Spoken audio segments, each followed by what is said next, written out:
Nakumpiska sang City Drug Enforcement Unit ang masobra 600,000 nga balor sa Ginapatian, Cebu sa drug bypass operation sa Barangay Soca Revelo hapon sa Nobyembre 6.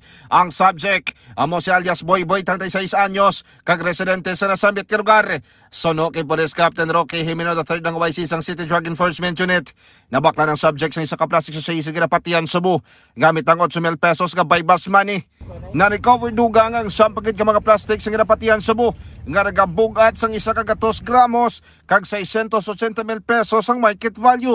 Kumpiskado man ang motorsiklo sang subject nga gingamit niya sa pagtransaksyon. Masobray sa kabula na monitoring sa iya kag nahimaluan. Kay alias Adamson nga preso karon sa Nobel Albert Prison ang iya nga supply sa diin bilog nga syudad sa Iloilo ang iya ginabaligyan. Ani na preso ang subject sa kaso man sa illegal nga droga pero liwat nga nagbalik sa pagbaligya.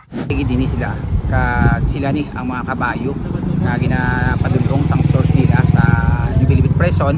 But may kanya-kanya pag hindi sila nga source diri sa city. Mga ka-K5, wala naman naghatag pa sang komento ang subject kag karon nakahulong na sa may Iloilo City Police Station 6 kag natanan nga pasakan sang kaso sa paglapas sa Republic Act 9165 o kanang Comprehensive Dangerous Drugs Act of 2002.